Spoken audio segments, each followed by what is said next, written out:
Hello, my noble band of outlaws. Outlaw Samurai coming at you live with a video. Well, what happens when you use elegant rapier versus savage katana sword? If you see my latest post, you know that I am doing a rapier versus other swords in my collection. Now, this is my rapier analog, since I don't actually have a real rapier, that is a future purchase.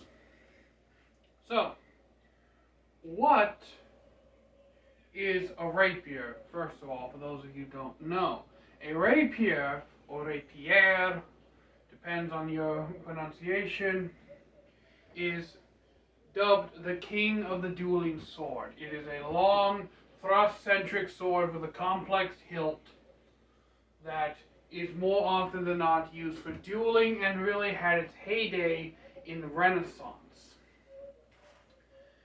And rapier blades are anywhere between not 50 inches, but roughly 38 to 44 to 45 inches in length. And this one has about a 44-inch blade on it, so a little higher end in terms of rapier sword length. Now, obviously, you do need pretty long arms. You need to be over 6 foot for a 44-inch rapier to be justified in most cases, especially to draw it quickly. Rapiers were mainly dueling and self-defense weapons.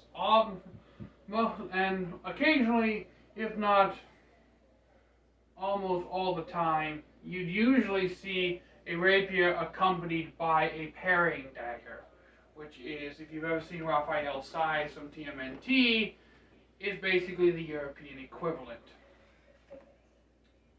That is used to parry another rapier blade while you strike with yours. Now that we've gotten the brief history of the rapier, also the rapier, as far as my knowledge goes and the research I've done, originated in Italy, really exploded in popularity with the French and the Spanish, and eventually English and German, and even German swordsmen started to take it up. That's why you see the different rapier styles of Italian rapier, French rapier, Spanish rapier, and English rapier. The two biggest rapier styles being Spanish rapier with the Spanish cup hilt and the original Italian rapier. I do not know rapier fencing, so I am mainly going to be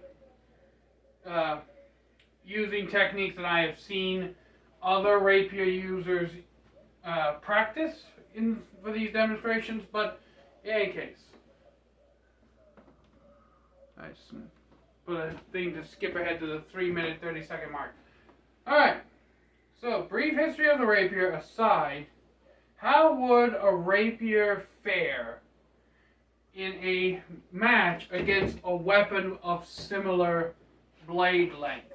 That being the Hondachi, that being my Cold Steel Warrior old katana, or honestly I consider this thing more a Hondachi, which is basically just a tachi without the ashi hangers.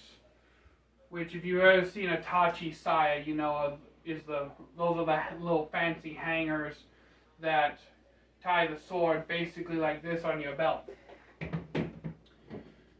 As we can see here, there is a definite length advantage that the rapier possesses over the Warrior O. However, what the rapier lacks, the Warrior O has in spades. And what is that? Well, blade presence. You see, a rapier generally, with its complex hilt, meaning it's all kinds of different swooping bars and crillons and all kinds of fancy accoutrements, has a lot of weight near the center of the grip or the hand. Basically, a good 90% of most rapiers' weight is weighted towards the hand. This makes the rapier a very nimble and fast sword in terms of its ability to be manipulated and its point control, meaning the ability to put the point exactly where you want it at any given time in the duel. And while yes, rapiers are extremely precise blades, the biggest weakness that a rapier has is what is known as the weak of the blade. Now, you're probably wondering, Outlaw, what is the weak of a blade? Well, a blade is generally divided into two halves, the weak and the strong. The strong is the lower half of the blade, by your hand. This is where you have your most leverage and advantage in a fight, your strongest defense and blocking ability. The weak is the upper half of the blade that you're striking with. This is the part of the blade that if your opponent puts their strong to your weak, has the most leverage against you to wind, bind, and twist your sword in a way you don't want. The further away from your hand that you initiate the bind, the less control and strength you can put into it generally.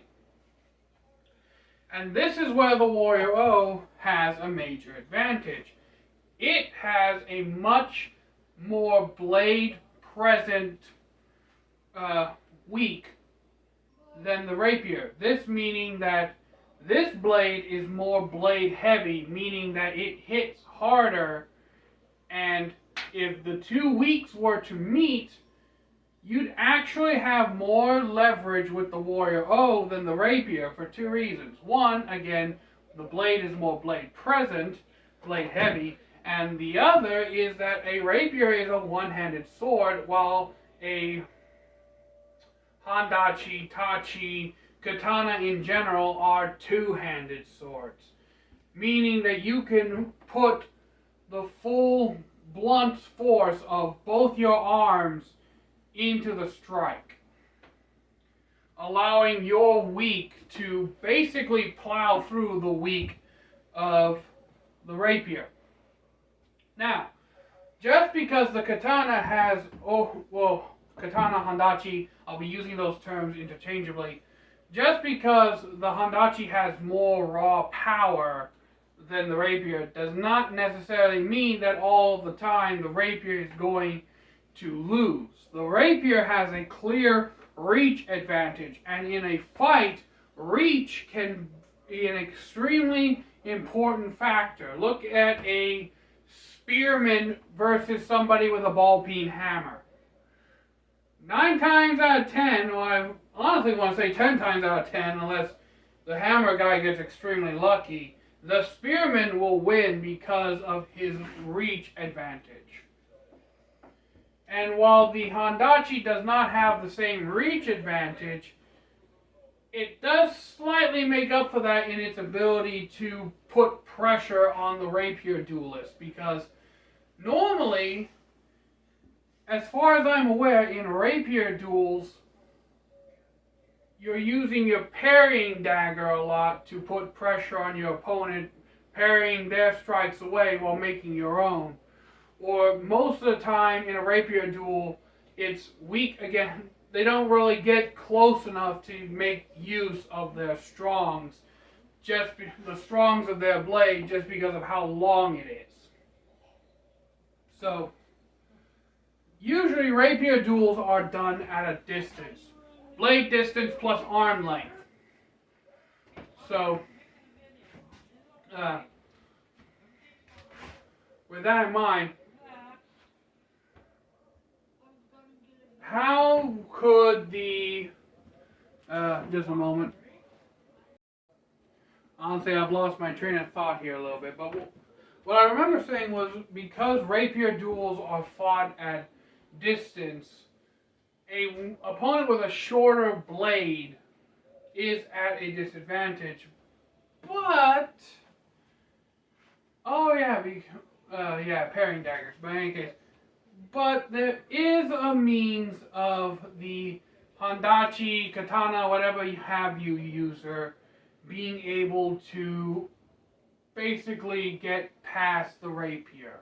And that is the fact that, generally speaking, they have much more leverage compared to the rapier user because they can put their whole body behind the strike, plus the power of both their arms. A rapier user, and this is the biggest weakness of any single-handed sword, to be honest with you, a rapier user can only really put their one arm and hips into a strike. Now, don't get me wrong, you can wind up a powerful strike. And before anyone says anything, yes, a rapier can cut, it's just they aren't designed to cut as well as something like this. So let's get that misconception out of the way. Rapiers can cut, they usually make very shallow cuts.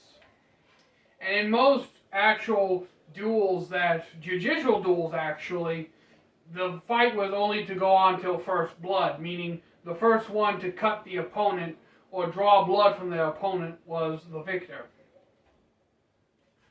But in any case,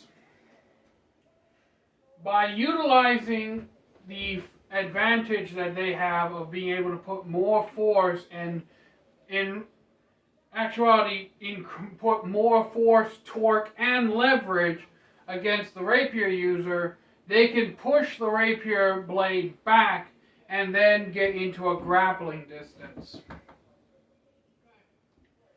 Now,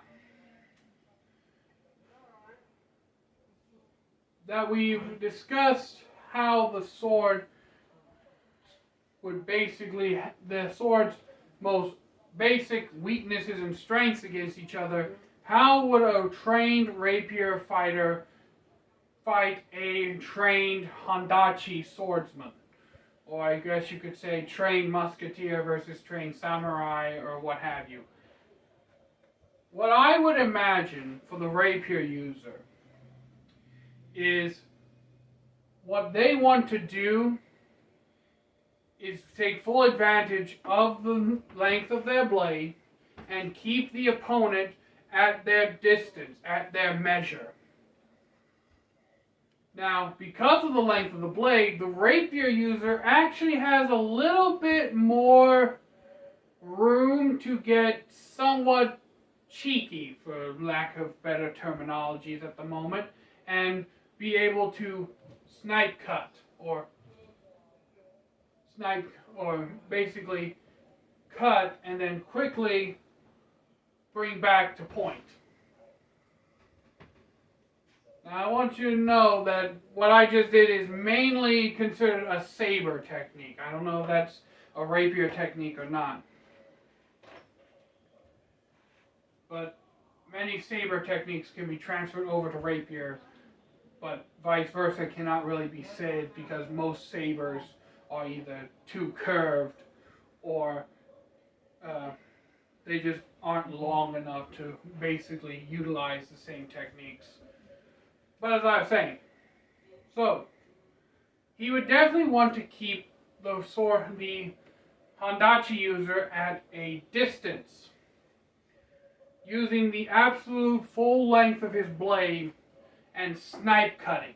And if this is a fight to the death, honestly, if the rapier user, it would become less a battle of who's more skilled and a battle of whose stamina is going to run out first.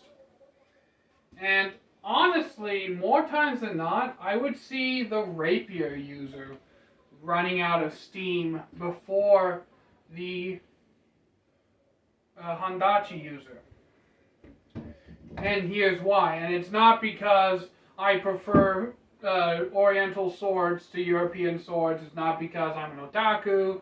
It's not because I'm a weeboo. And it's not because I just prefer katanas in general. As we can obviously see, I do love European swords. I study HEMA sword styles, and I merge Kenjutsu and HEMA in my practice.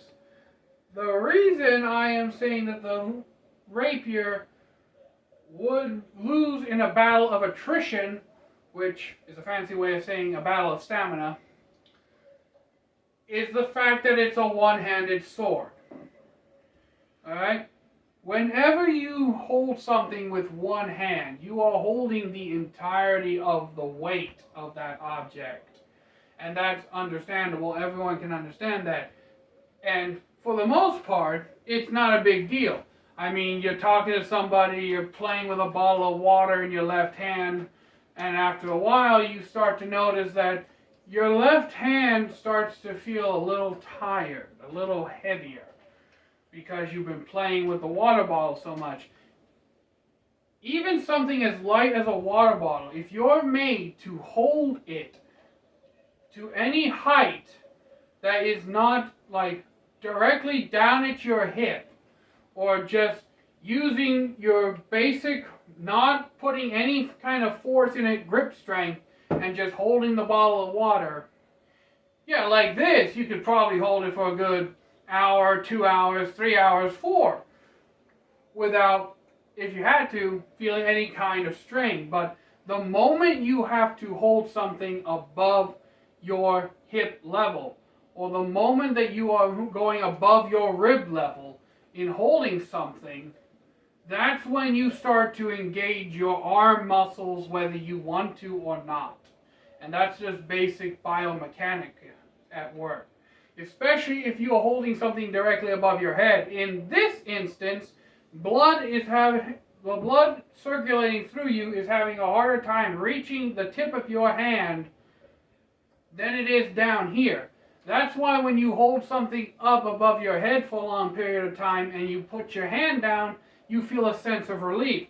The blood going to your hand no longer has to fight the force of gravity in as much as it did before to circulate, meaning oxygen can get to your muscles much easier. Same with a rapier. Rapiers are not light. I know I've been whipping this thing around like it's nothing, but this is basically a dowel rod with a gate handle duct taped to it. This is nowhere near as heavy as an actual rapier. This whole construction I've made is probably about as heavy as a typical rapier pommel. Just the pommel of the sword. Because of the way our bodies work and the way that gravity has an effect on our blood supply, if you're holding the sword like so, even if you're holding it like this, you're using the muscles of your whole arm and hand to hold the sword up. It's basic biomechanistry. And after a while, no matter how strong you are, no matter how much you deadlift, bro, like, oh yeah, bro, do you even pump that high on gym bro talk? No matter how much of a gym bro you may be, or how much you bench press, you can bench press 300. If you are holding any kind of object with substantial weight in one hand for a long period of time, your arm and hand are going to get tired because you are using and working the muscles whether you want to or not. The advantageousness of two-handed swords is that you have two hands on the blade. And let me explain. In this situation, since I am holding it with two hands, and neither one of my arms is taking the full blunt weight of this sword. My right arm is holding the full weight of this sword. Neither is my left arm when I'm holding it with two hands. Each arm is taking half the allotted weight, meaning that each arm will basically keep their stamina for twice as long as they would if either one had to hold one or the other sword on the entire weight of one or the other sword. So in a battle of attrition, a two-handed swordsman has a stamina advantage because his sword, the weight can be shared between both of his arms. There is another advantage that that at least in this instance with the Hondachi or any kind of katana-ish blade, any kind of saber-like blade, there is another crucial advantage that can help save on energy, and I'm demonstrating it right now. I can lay the spine of this blade on my shoulder and it won't cut me. No matter how hard I press it into my shoulder, no matter really how heavy it is, no matter what, because it's not the actual cutting edge, I can rest it on my shoulder and I can actually completely spare my arms having to hold the weight of it entirely, and then only have to support the weight when I actually commit to a strike. Now, I know what you're going to say, Outlaw, you can do the same thing with a rapier, you just have to lay it on the flat of your shoulder. And yes, you can. I've done that with my longsword before, but here's the thing.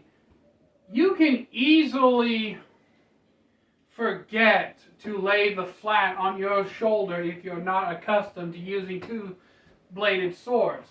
Let's say you've trained with a katana all your life, you're used to putting the sword on your shoulder in a resting position, you're not thinking anything, and then you just slide the blade off your arm.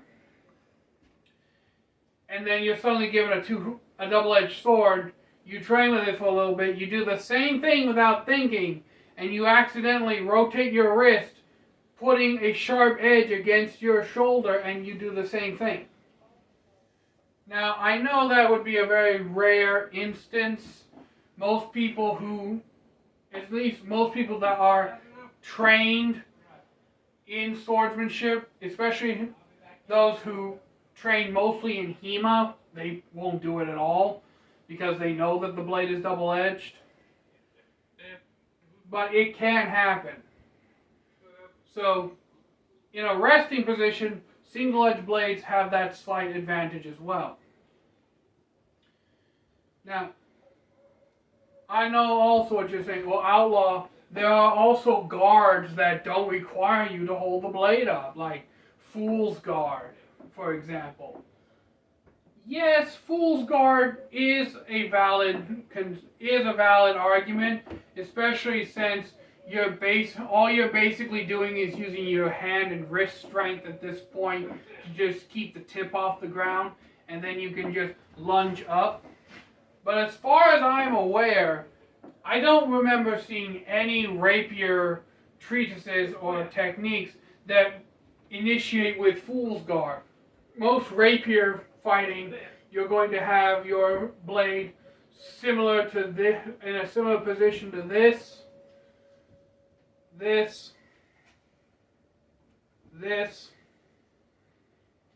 or even this. And yes, these are also interchangeable with saber positions.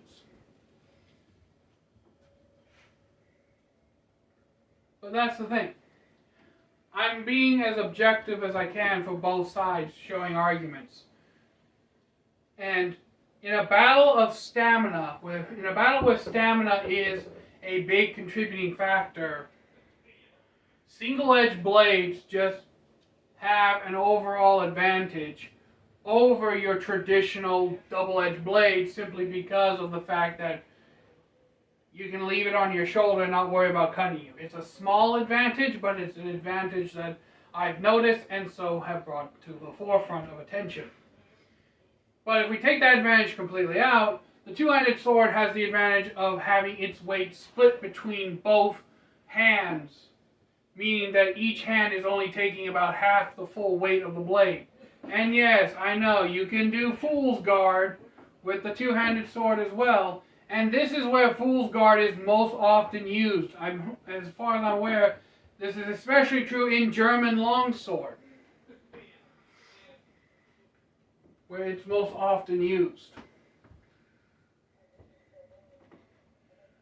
But yeah, so in conclusion, if we took two equally trained swordsmen, one trained with the rapier, one trained with the Hondachi, and we had these two warriors fight, in my opinion, it would come down to two contributing factors.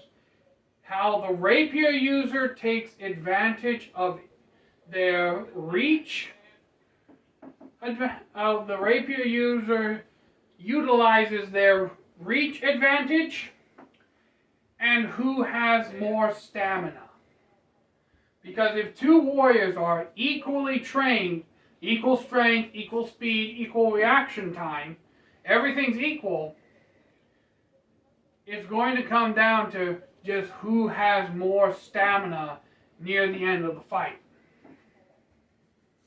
And honestly, I do have to give the stamina point to the two-handed sword.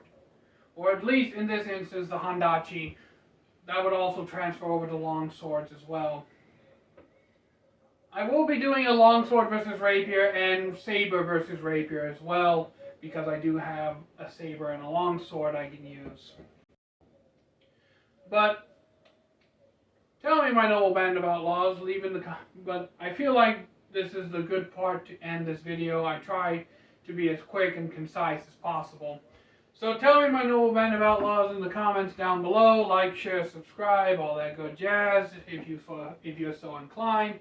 What do you think a battle between a rapier master and a Japanese kenjutsu master who specializes in the larger Japanese swords, being the Hondachis, the old katanas, and the nodachis?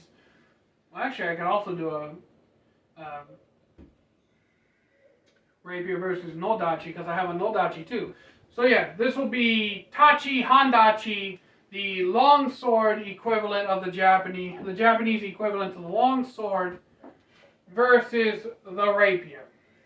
Tell me what you think down in the comments below. If you study rapier, feel free to correct my history or misinformation in the comments. Please be respectful. I don't insult others. I do not wish for others to insult me unless I've so earned it, or someone else has earned it by basically